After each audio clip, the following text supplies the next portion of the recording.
लोकात्माओं, लोकानुप्रेक्षा ग्रंथराज का ये जो भाग अब चल रहा है उसमें लोक की परिभाषा आज हमें प्राप्त होने वाली है। क्योंकि आज आगे 213 नंबर की गाथा में आचार्य भगवान आकाश की चर्चा कर रहे हैं। सयलाणं दौवाणं जम दादुम सत्तदेहि अवगासम तम आयासम दुविहम लोया लोया नभेयेनम। वो कह रहे हैं जम, जो, सयलाणम, सयलानम सकल, सयल मतलब सकल, जो सकल को, सकल कौन, द्रव्य, दौवानम, सयलानम दौवानम जो सकल द्रव्यों को, सकल मतलब सब द्रव्यों को, अवगासम अवकाश देते हैं, नहीं बोल रहे यहां पर, देता है नहीं बोल रहे। क्या कह रहे हैं आगे, दादुम सक्क दे, देने में समर्थ है। क्या कह रहे हैं आचार्य महाराज, जो सकल द्रव्य को अवगाह देने में समर्थ है, तम आयासम, वो अवकाश, वो आकाश है, वो आकाश द्रव्य है।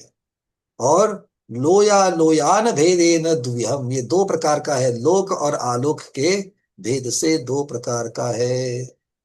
बड़े सुंदर सुंदर शब्द लगाते हैं यहां पर। उन्होंने समर्थ है, ये शब्द क्यों कहा, और इस समर्थ शब्द को इतना जोर दे करके मैं क्यों कह रहा हूं, क्योंकि आचार्य शिवचंद्र महाराज इसको स्वयं बताएंगे। क्या बताएंगे कि आज पंकज भैया ने इसके ऊपर जोर क्यों दिया है, ठीक है ना। आचार्य महाराज बताएंगे इसलिए कि मैंने क्यों जोर दिया है, या आचार्य महाराज ने जोर दिया है इसलिए मैं जोर दे रहा हूं। हाँ, ठीक से करके ले लेंगे। अब चलेंगे शिवचंद्र महाराज क्या कहते हैं इसके बारे में देखते हैं। संस्कृत छाया पहली इस गाथा की। सकलानां द्रव्याणां यत् दातुं शक्नोति अवकाशं तत् आकाशं विविधं लोकालोकयो भेदेन तत्प्रसिद्धम लोकाकाशम जानीहि। लोकाकाश कैसा है, कैसा है लोकाकाश, बदनाम है क्या प्रसिद्ध है ना। भक्ति देखिए, आचार्य शुभचंद्र महाराज जब लिख रहे हैं तो उनको लोक के बारे में भक्ति उमड़ आ रही है। लोक को, लोक में ऐसा क्या है कि जिसके बारे में भक्ति उमड़ आवे, लोक में ऐसा कुछ है जिसके बारे में भक्ति उमड़ आवे, क्या है लोक में, माया दीदी क्या है लोक में। वंदना भैया, नमोस्तु आचार्य श्री। लोक में, तीन लोक में, मध्य लोक में, तीन तीन लोक में भी वो अकृत्रिम जिनालय है। सभी सिद्ध क्षेत्र है, तीर्थ क्षेत्र है, अतिशय क्षेत्र है मध्य लोक में। और ऊपर तो स्वर्ग है, वो है, सर्वार्थ सिद्धि है। ये माया दीदी है ना, ये अपने हिसाब से बता रही है। माया दीदी बोलती कि मुझे इन सब के बारे में बहुत भक्ति है इसलिए आचार्य महाराज भी इसकी भक्ति कर रहे हैं। वो बोल रहे आकृतिम चैत्यालय है, सब बता रहे हैं, बहुत बढ़िया, ये तो है ही है। और क्या है विजयलक्ष्मी दीदी। यहाँ सिद्ध शिला है जहाँ अनंत अनंत सिद्ध परमेष्टि तो इन्होंने विराजमान है। दूसरी पर्याय लगा दी, सिद्ध शिला को देख करके विजयलक्ष्मी भक्ति में बढ़ा रही है। चलो बहुत अच्छी बात है पूर्णिमा दीदी, थोड़ा क्योंकि सा लोक में तो छह, शिवचंद्र महाराज लोक के में तो जैसे भी सोच करके देखो।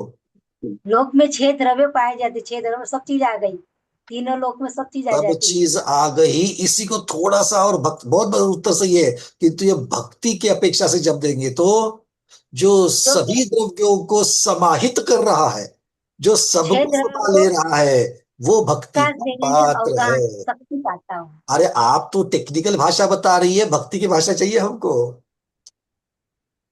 जो क्योंकि नीचे सबको अद्वैत, समाहित करता है, जो, क्योंकि अरे सुन तो लो दीदी, आपने तो अपनी बात कह ली, उसमें टेक्निकलिटी ज्यादा है, दो अधिक दो तीन हो रहे हैं, भक्ति में दो और दो चार नहीं, पांच भी हो सकते हैं।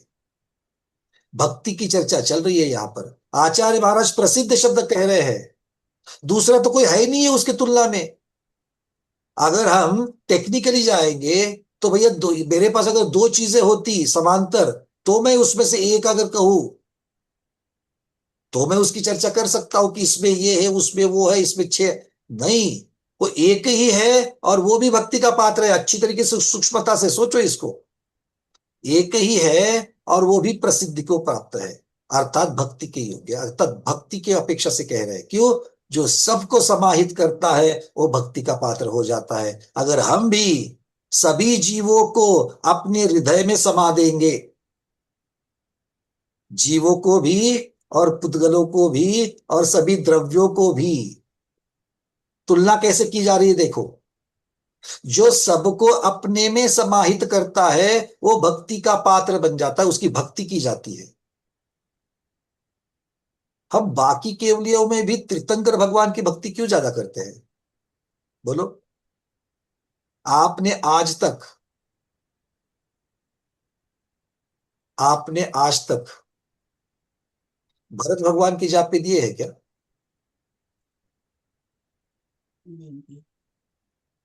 आपने आज तक देशभूषण कुलभूषण भगवान के, गजकुमार स्वामी के, सुकुमार स्वामी के कथा है तो बड़ी पढ़ते हो, किए है। हम विशेष रूप से भक्त, किंतु उनके प्रति भक्ति है कि नहीं है? गजपंता जाओगे तो वहां पर अर्घ चढ़ाते कि नहीं चढ़ाते सामने उनकी मूर्ति के? भरत भगवान की जहां जहां पर प्रतिभा विराजमान है उनको नमोस्तु करके वो अर्घ चढ़ाते कि नहीं चढ़ाते? भक्ति से चढ़ाते हैं, उनके प्रति भक्ति है। फिर भी मूल वेदी पर कौन विराजमान होता है? तीर्थंकर भगवान विराजमान होते। तो हम तीर्थंकर भगवान की विशेष भक्ति क्यों कर रहे हैं? वो भी तो केवल ज्ञानी है, वो भी तो सिद्ध है। सिद्ध अवस्था में रामचंद्र जी, हनुमान जी, भरत भगवान और आदिनाथ भगवान, इनमें कोई फर्क है? कुछ भी नहीं है। फिर आप एक को ऐसा और दूसरे को ऐसा क्यों?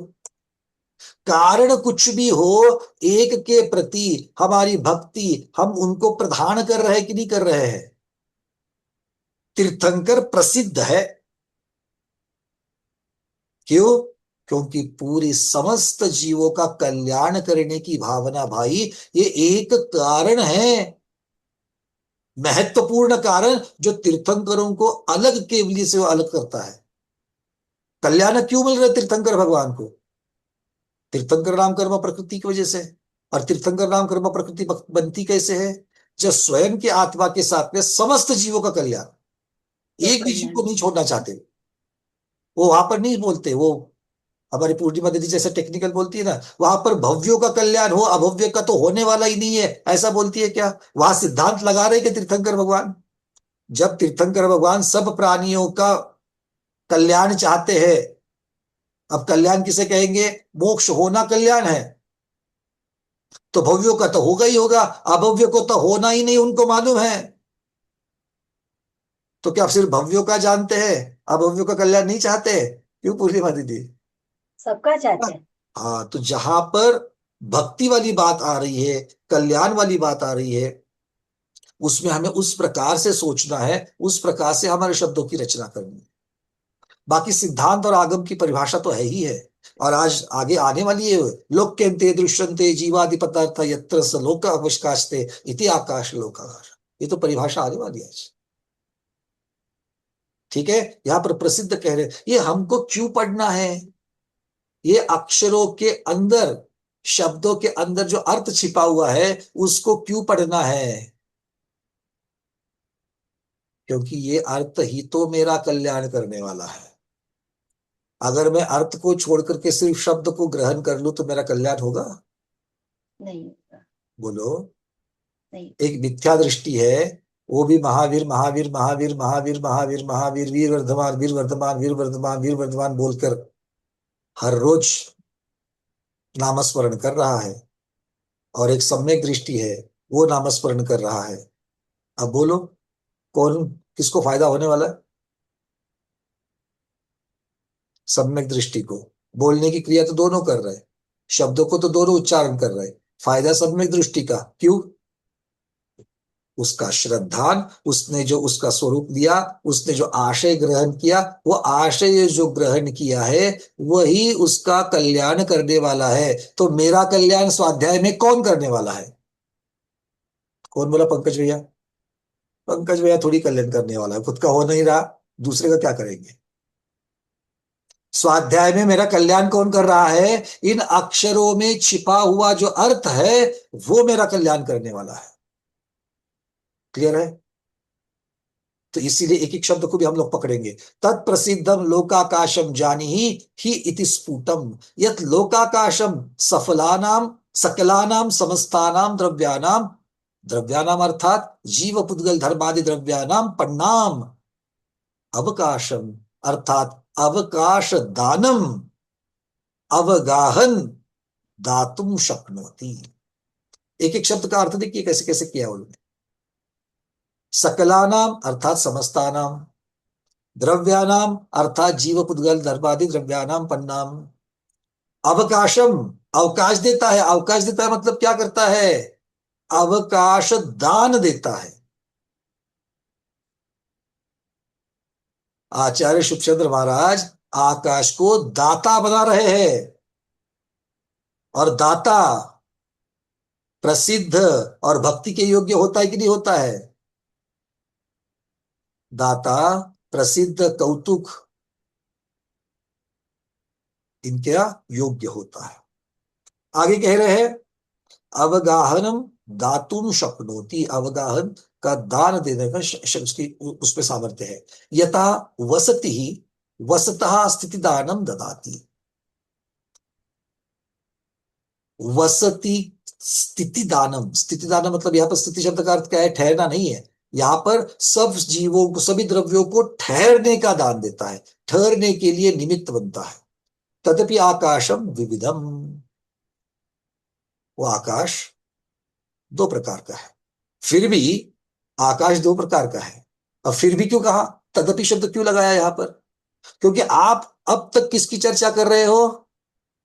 आकाश की चर्चा के अंतर्गत प्रधानता से लोकाकाश की चर्चा कर रहे हो। और लोकाकाश की चर्चा करते हो आचार्य महाराज क्या बता रहे हैं? प्रधान किसको कर रहे हैं? जो सकल द्रव्यों को अवगाहन देता है वो लोकाकाश। तो आपके मन में एकांत ना बैठ जावे कि लोकाकाश ही आकाश है। लोकाकाश भी आकाश है या लोकाकाश ही आकाश है?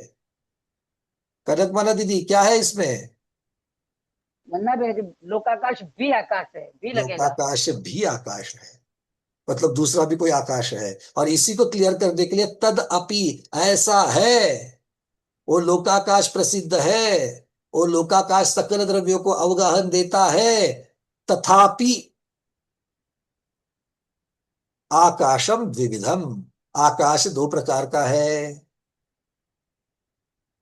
द्विविधन अर्थात द्विप्रकारम, लोकालोकर्यो भेदेन, लोक और आलोक के भेद से दो प्रकार का है।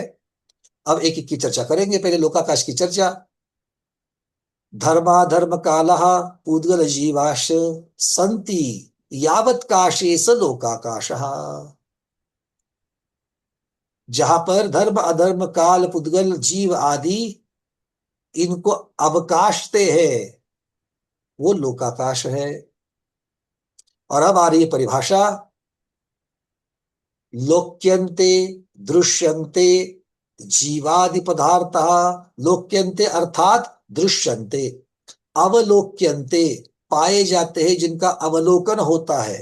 किसका? जीवादि पदार्थः, जीवादि पदार्थों का अवलोकन जहां हो जाता है, देखे जहां जाते हैं, यत्र जहां स लोकः, वो लोक है। अवकाशते इति आकाश लोकाकाश इत्यर्थः। दो शब्द आ रहे उसमें, एक लोक्यन्ते और दूसरा अवकाशते। लोकाकाश में दो शब्द आ रहे हैं, एक लोक है दूसरा आकाश है, दो शब्दों से लोकाकाश बन रहा है। तो लोक को किस अपेक्षा से कहा? लोक्यन्ते के अपेक्षा से। और आकाश को किस अपेक्षा से कहा? अवकाशते, इस अपेक्षा से। लोक्यन्ते दृश्यन्ते जीवादि पदार्था यत्र स लोकः और अवकाशते इति आकाशः। तो इस दोनों को मिलकर के लोकाकाश इत्यर्थः। ननु सर्वेषां द्रव्याणाम अवगाहन शक्तिरस्ति नास्ति वा, नास्ति चेत किम केनावकाशः क्रियते तथा पाषाणादिनाथ पाषाणादि, चलो ये पहले थोड़ा एक एक एक एक टुकड़ा लेकर के चलते हैं। अब वो कह रहे हैं ननु सर्वेशाम द्रव्याणाम, क्या इस प्रकार की ये जो अवगाहन की शक्ति है वो सभी द्रव्यों में पाई जाती है? सब में नहीं होती है क्या? शंकाकार प्रश्न उठा रहा है। सब में नहीं होती है ऐसी शक्ति? नास्ति चेत किम केनावकाश क्रियते, यथा पाषाणादिनाथ पाषाणादिपिंडसो प्रवेशो न षण्णाम द्रव्याणाम आकाशस्य गावना शक्तिरस्ति चेत तहिर दुत्पत्तिर्दर्शनीया तथा अन्येन तटस्थेन पुंसा पृच्छते। वहां पर एक प्रश्न किया जा रहा है, भो भगवन। भगवन किसको कह रहे हैं यहां पर? भो भगवन कौन कह रहा है? शंकाकार कह रहा है। किसको कह रहा है?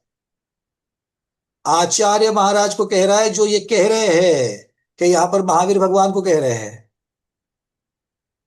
तो भगवान से तीर्थंकरों को केवली भगवान को कहा जाता है क्या? भगवान आचार्य महाराज को, मुनि महाराज को भी कहा जा सकता है ना? अगर किसी के दिमाग में कचरा बैठा है तो साफ हो रहा है कि नहीं हो रहा है? कहा था यहां पर सामने सामने ग्रंथों में शब्द आ गए, भगवान। आचार्य महाराज को भी यहां पर भगवान, मुनि महाराज को भी यहां पर भगवान कह रहे हैं। और ये ऐसा कह रहे तो हमें भी ऐसा कहना चाहिए। इसमें अपनी जबान हिचकिचना नहीं चाहिए। क्यों? क्योंकि आजकल ये बात हो गई है। और ये इनको कैसे कह रहे हो? अभी तो ये संसारी है, अभी तो ये रागी द्वेषी है, इनको भगवान कैसे कह रहे हो? भाई हमको मत पूछो, शुभचंद्र महाराज को जाकर के पूछो, है ना? सौदरबिंद्र ने क्या बोला था इंद्रभूति गौतम को? मेरे को मत पूछो, हमारे महाराज बैठे वहां पर, उनको चल करके बताओ। बात समझ में आ रही है सबको? क्योंकि आप कुछ भी बताओगे ना तो वो कचरे वाला जो है ना, वो कचरे वाला अपना कचरा साफ नहीं करता। आज यही हालत है। इसीलिए पंकज, जी भगवान। इसीलिए भव्यम को कारण परमात्मा कहा। परमात्मा की अभिव्यक्ति नहीं हुई है, लेकिन कारण में कार्य का उपचार करके उससे कारण परमात्मा कहा। भावी काल में परमात्मा होंगे, इस अपेक्षा परमात्मा कहा जाता है। इसी प्रकार यह भगवान शब्द ज्ञान के अर्थ में आता है। जी येलाचार्य विद्यानंद जी महाराज जी ने भक्त शब्द का अर्थ ज्ञान कहा था, और वान माने उस ज्ञान से जो युक्त है वह भगवान है। बहुत सुंदर। एक व्यक्त भगवान है और एक अव्यक्त भगवान है। हर भव्य जीव में वह ज्ञान शक्ति, केवल ज्ञान प्रकट होने की शक्ति मौजूद है। इसलिए हर आत्मा को भगवान कहा गया। गुरुदेव बात यही है। और इसीलिए मन में प्रश्न होता है कि जब ये आगम में लिखा और हमारे जैसे तुच्छ जब इसको समझ सकते हैं, आचार्यों की बात अलग ही है, तो ये क्या, जो हम लोग जैसे स्वाध्याय करने वाले इस चीज को अगर समझ सकते हैं और आगम में क्या लिखा है समझ सकते हैं, तो ये जो कचरा फैलाने वाले हैं उनको ये बातें समझ में नहीं आती है क्या? धर्म की गद्दी पर बैठ करके ये सारी चीजें जो नई नई बनाते हैं, हर रोज उठ करके नई चीज सुनने को मिलती है, हर रोज उठ करके नई चीज। अब पता है पंचम काल में भैया गिलास तो पूरा भरने वाला नहीं है, गिलास तो आपका अधूरा अधूरा ही मिलेगा। तो जो भरा हुआ है पंचम काल होते हुए भी जो भर रहा है वो भरा हुआ है, उसकी तरफ देखो ना, खाली है उसकी तरफ क्यों देख रहे हो? और हर रोज उठ करके क्या खालीपन है इसको देखने की इतनी आदत लग गई है, इतनी आदत लग गई है कि हर एक चीज में खालीपना ही दिखता है। क्योंकि छद्मस्त में तो कोई परफेक्ट है ही नहीं है, ना आज था, आज है, ना कोई चतुर्थ काल में था, ना आने वाले काल में होगा। छद्मस्त में कोई परफेक्ट होगा क्या? अगर परफेक्ट होता तो उसको छद्मस्त नहीं केवली कहते उसको। क्लियर है कि नहीं है? मतलब जी हालत ये है कि 12वें गुणस्थान तक महाराज जी पहुंच गए। 12वें गुणस्थान तक महाराज जी पहुंच गए, श्रेणी चढ़ते चढ़ते, और फिर भी उनको देख करके बोलने वाले हैं, अरे अभी तो 12वें गुणस्थान में हो, छद्मस्त हो, केवली बन जाओ तब हम नमोस्तु करेंगे। आगे बढ़ते हैं। भो भगवान केवल ज्ञान सरंत भाग प्रमिता आकाश द्रव्यम। आकाश द्रव्य कितना है? आकाश द्रव्य कितना है? अनंत है, किंतु केवल ज्ञान के अविभाग प्रतिच्छेद कितने हैं? अप्रमेय। प्रमोद जी से अप्रमेय। बता तो दो। अप्रमेय। तो अनंत अनंत मतलब उससे कौन भी सा कई। वाला अनंत अनंत? सबको याद आ रहा है कि गणित मान हम लोगों ने जब पढ़ा था तो उत्कृष्ट अनंत अनंत अंतिम अनंत वाला जो अनंत। था, अंतिम, जी जी जी। वो केवल ज्ञान के अविभाग प्रतिच्छेद, वो सबसे वाला ऊपर वाला अनंत है। उस अनंत का किसवा भाग? अनंतवा भाग है आकाश द्रव्य। अनंतवा भाग केवल ज्ञान के अविभाग प्रतिच्छेद, केवल ज्ञान की जो शक्ति है उसका अनंतवा भाग आकाश द्रव्य है। और उस आकाश द्रव्य का तदप्य अनंत भागे सर्व मध्यम प्रदेशो लोकस्तिष्ठति सो संख्यात प्रदेश। उस अनंत आकाश के मध्य में स्थित, कितना मध्य में? अनंतवे भाग मध्य में स्थित वो लोकाकाश है, जो असंख्यात प्रदेश, वो क्षेत्र की चर्चा चल रही है। एक संख्या की चर्चा चल रही है और एक प्रदेश की चर्चा चल रही है। तो संख्या में उसका अनंतवा भाग, केवल ज्ञान के अनंत का अनंतवा भाग, वो लोकाकाश। और लोकाकाश असंख्यात प्रदेश वाला है। तत्र असंख्यात प्रदेश लोके अनंतानंत जीव। तत्र संख्यात, तत्र, तत्रा की मतलब तत्र असंख्यात प्रदेश लोके अनंतानंत जीव। तो उस असंख्यात प्रदेश में जीव कितने रहते हैं? प्रदेश तो असंख्यात है, किंतु जीव कितने हैं? अनंतानंत है। और तेभ्योप्य अनंत गुना पुद्गला, उन जीवों के जो अनंत अनंत है उनसे भी अनंत गुना पुद्गल है। किसमें? असंख्यात प्रदेशी लोक में। ये सारी चर्चा कहाँ जा रही है? किस डायरेक्शन में जा रही है? छोटा है फिर भी बड़ी बड़ी चीजों को समाया हुआ है, तो ये समाहित होना कहां से आएगा? अवगाहना शक्ति से ही आएगा। छोटे में बड़े को बिठाना, ये कैसे हो सकता है? अवगाहन शक्ति से। वही बात चल रही है। आगे कहते हैं लोकाकाश प्रभिता संख्येय काल गुण द्रव्यानी। लोकाकाश के प्रमाण से असंख्येय काल गुण द्रव्यानी, और प्रत्येकम लोकाकाश प्रमाणम धर्माधर्म द्वयम इत्युक्त लक्षणा पदार्थ। कथम अवकाश, आगे की चर्चा आगे, पर पहले कह रहे हैं कि इस असंख्यात प्रदेश की अपेक्षा से ही, असंख्यात प्रदेश उसी के असंख्यात कितने हैं? काल द्रव्य भी असंख्यात है। काल द्रव्य में प्रदेश शब्द नहीं लगता है, क्योंकि वो एक एक एक एक प्रदेश ही है। और धर्म और अधर्म लोकाकाश प्रमाण असंख्यात प्रदेशी है। इत्युक्त लक्षणा पदार्थ कथम अवकाशम लभन्ते इति। अब इन पदार्थों में भी किस प्रकार से अवकाश देने की चर्चा है, अवकाश दिया जाता है, और आकाश भी अवकाश देता है, इसकी भी चर्चा है। दो चीजें हैं, आकाश को में भी अवगाहन शक्ति है और अन्य द्रव्य में भी अवगाहन शक्ति है। तो दोनों के पास अवगाहन शक्ति है।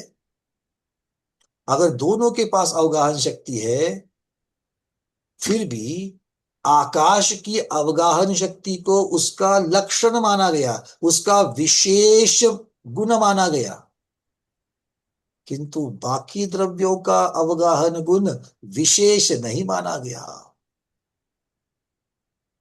जीव द्रव्य को अवगाहन देता है कि नहीं देता है? देता है। अच्छा, पुद्गल द्रव्य को अवगाहन देता है क्या? देता है। पुद्गल द्रव्य को भी अवगाहन देता है। पर पुद्गल द्रव्य को अवगाहन देते हुए भी क्या उस अवगाहनत्व गुण को उसका विशेष गुण माना है? नहीं माना। जैसा आकाश के अवगाहन को मानते हैं। पार्सलिटी है ना कनकमाला दीदी? पार्सलिटी चल रही है यहाँ पर। एक के अवगाहन गुण को विशेष कह रहे, दूसरे को सामान्य गुण कह रहे। स्मिता दीदी, पार्सलिटी चल रही है, देख। अरे एक बुद्धि यहाँ की कह रहे नहीं नहीं, आज्ञा सम्यक तो कह रहा है नहीं नहीं, ऐसा थोड़ी होता है, कुछ भी बोल रही है। और अधिगमज वाला जो है कीड़ा, नहीं नहीं, इसको तो समझना पड़ेगा। बिल्कुल सही बात है, दो जगह पर आ तो रहा है, समझना तो पड़ेगा। मानेंगे तो हम यही आज्ञा से जो माना है वही कही सही है, केवली भगवान की वाणी है, पर इसको समझना तो पड़ेगा। और इसी को समझाने के लिए आचार्य महाराज यहां से आगे की दो गाथाएं कर रहे हैं। दो गाथाएं कर रहे हैं। कौन सी गाथाएं कर रहे हैं आगे? दो गाथाओं के द्वारा आचार्य भगवान कह रहे, गाथा क्रमांक 214, सौवाणम दौवाणम अवगाहन सत्य अति पर मत्थम जह भस्म पाणियाणम जीव पैसा न जान बहुयाणम। वो कहते हैं सौवानम दौवानम, सर्वद्रव्य में ही परमत्थम, परमार्थ से अवगाहन सत्य अथि, अवगाहन शक्ति है। भाई सीधे सीधे हा बोल दो ना, सीधे सीधे हा बोला क्या?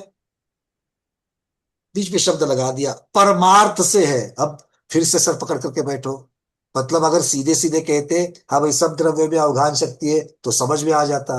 अब यहां पर एक बीच में लगा दिया परमार्थ से है, मतलब विवक्षा लगा रहे हैं, किसी एक विशेष अर्थ से कह रहे हैं। अब उस अर्थ को समझना पड़ेगा। आगे क्या कहते हैं?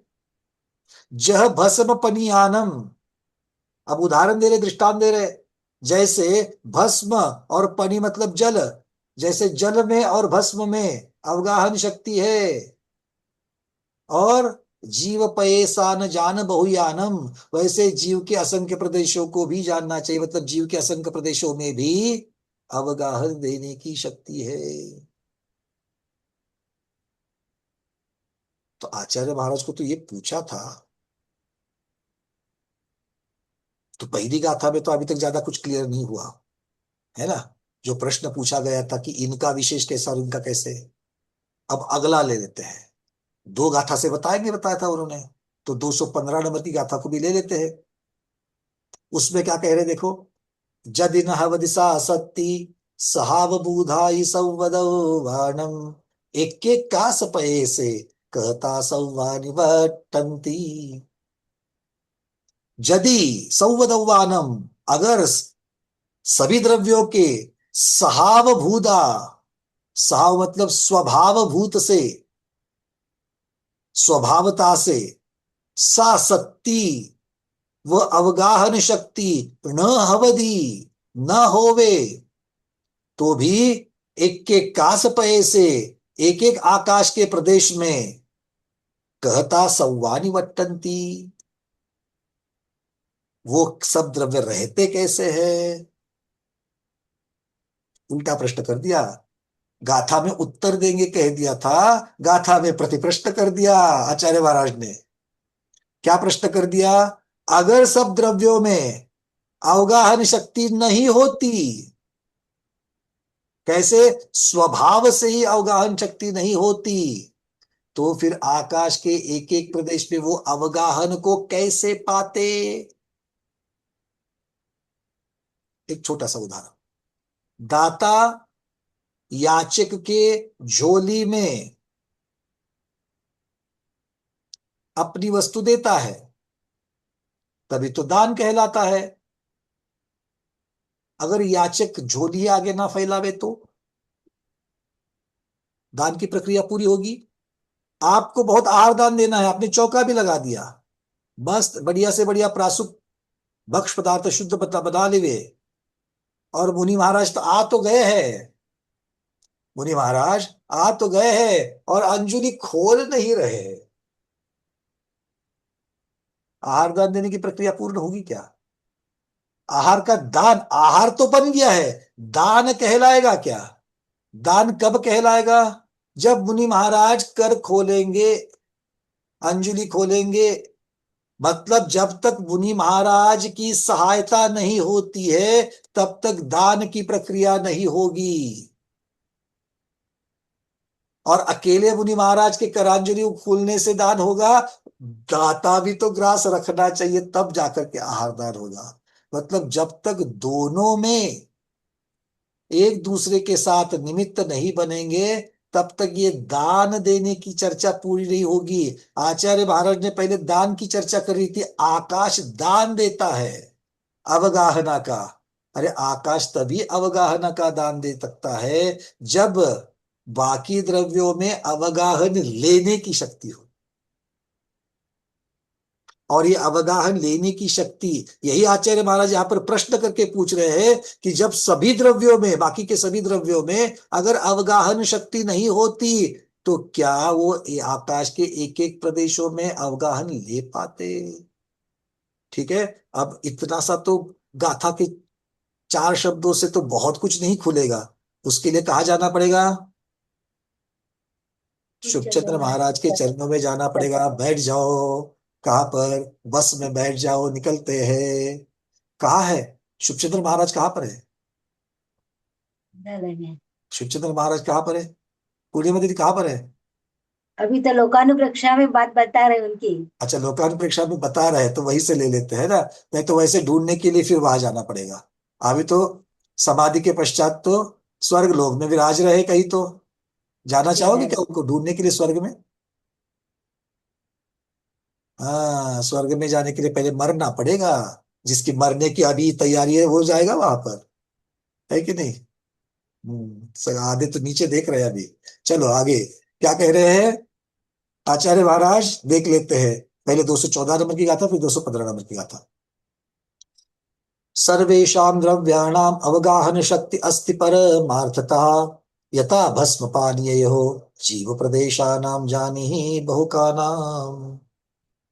तो ये परमार्थ से जो यहाँ पर कहा जा रहा है वो भी हमको समझना है। तो आचार्य महाराज कह रहे परमार्थतः अर्थात निश्चयतः। तो कैसे जानना है? परमार्थ से अगर कोई शक्ति है तो वो शक्ति कैसे है? निश्चय से है। निश्चय से है मतलब, निश्चय से शक्ति है मतलब कहाँ है?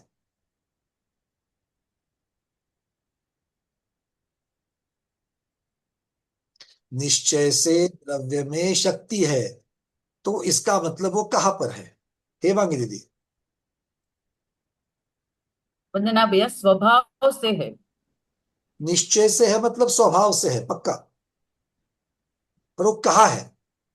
द्रव्य में है, पक्का है। पर द्रव्य में निश्चय से है मतलब कहाँ है? उसके गुणों में है। गुणों में है। क्योंकि द्रव्य से चर्चा जब चल रही है, निश्चय की चर्चा जब चल रही है, तब पर्याय का वर्णन नहीं है। अगर हम जीव के मोक्ष जाने की शक्ति को अगर देखेंगे तो वो कौन सी पर्याय में प्रकट होगी? मनुष्य पर्याय में प्रकट होगी। तो चर्चा किसकी चलेगी? पर्याय की चलेगी। ठीक है। और ज्ञान गुण की चर्चा करो तो वो किसी एक पर्याय में है? नहीं, सभी पर्यायों में होगी। सूक्ष्म निगोदिया से लेकर के अयोग केवली भगवान तक के जितने पर्याय बनते हैं उन सभी पर्यायों में जीव के पास ज्ञान होगा कि नहीं होगा?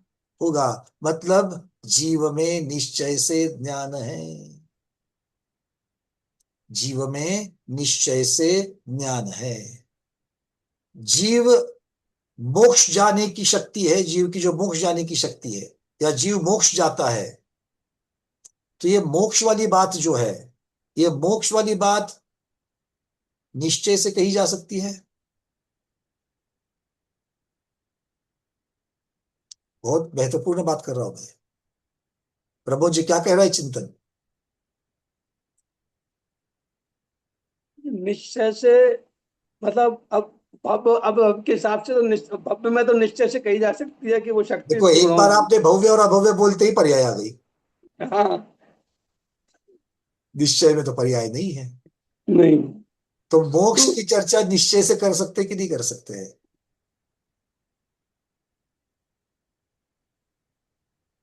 देखो, इसको समझने के लिए दिशा दीदी बताइए, आपने भी हैंड रेस किया है। वंदना भैया जी, शक्ति तो सब में है मोक्ष जाने की, हमें लेकिन सिर्फ बताइए हाँ या ना, मोक्ष की चर्चा, मोक्ष जो विषय है, मोक्ष जो है, उसको हम निश्चय से उसकी चर्चा कर सकते हैं क्या? नहीं कर सकते पंकज जी। देखो आचार्य जी ने कह दिया, नहीं कह सकते। भी नहीं अब क्यों नहीं हमको कर जानना है क्यों नहीं कर कारण सकते, क्योंकि मोक्ष पक्का किसको होता है? भव्य देखिए, को। बंधन होगा तो ही मोक्ष होगा।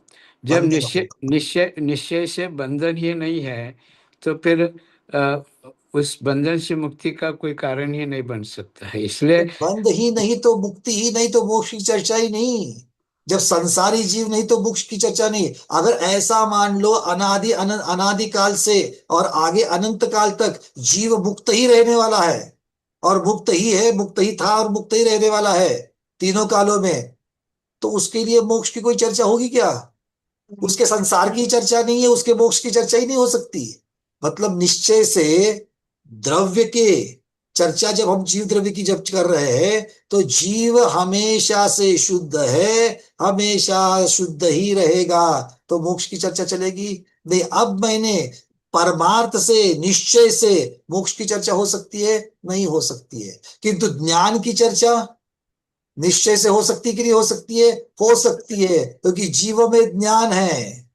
अब आप बताओ, केवल ज्ञान की चर्चा निश्चय से हो सकती है क्या? नहीं, नहीं हो सकती। नहीं हो सकती, क्योंकि वो पर्याय का नाम है। सूक्ष्म निगोदिया की चर्चा जब करोगे तब केवल ज्ञान नहीं है, केवली भगवान की चर्चा करते हो तब केवल ज्ञान है।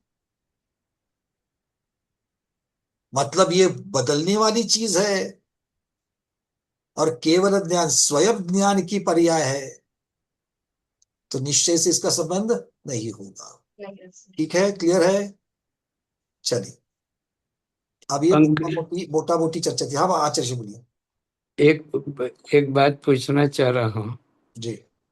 आकाश को आप अवगाहन गुण से युक्त सभी द्रव्यों को आधार देता है यूं कह रहे हैं, लेकिन आधार होने पर आधेय होता है। आधार पहले होता है और आधे पश्चात होता है। जैसे हमने बर्तन में पानी रखा, माने बर्तन है फिर उसमें मैंने पानी रखा, तो बर्तन पहले था बाद में पानी रखा। तो षड्द्रव्य जीवादि यस्मिन् मध्ये वर्तते इति लोक आपने कहा, और शेषद्रव्य जहाँ रहते उसे आपने लोक कहा। तो ये क्या क्रम क्रम से हुआ, क्या पहले आकाश हुआ बाद में पांच द्रव्य आकर उसमें समाहित हो गए, इसीलिए इसका श्रेय आकाश को गया? सबको प्रश्न समझ में आ गया आचार्य भगवान क्या कह रहे हैं? इसका उत्तर कैसे देंगे? जो अनादि से है, जिसकी कोई आदि ही नहीं है, वहां पर क्रम कैसे बनेगा? वहां पर क्रम नहीं बनेगा। आप यहाँ पर जब उदाहरण दे रहे हो कि पहले घट था उसमें हमने पानी भरा, तो आपने पहले वहां पर व्यवस्था बनाई कि घट पहले आया फिर मैंने पानी डाला। अगर मैं ये कहूं कि घट में पानी क्यों गया, घट में पानी मैं क्यों भर पाया, क्योंकि घट में पानी को भर लेने की क्षमता है, उसका स्वभाव है, और पानी की घट में भरे जाने की क्षमता है। अब ये दोनों में से क्षमता किसकी पहली आई? वो तो अनादिकाल से है।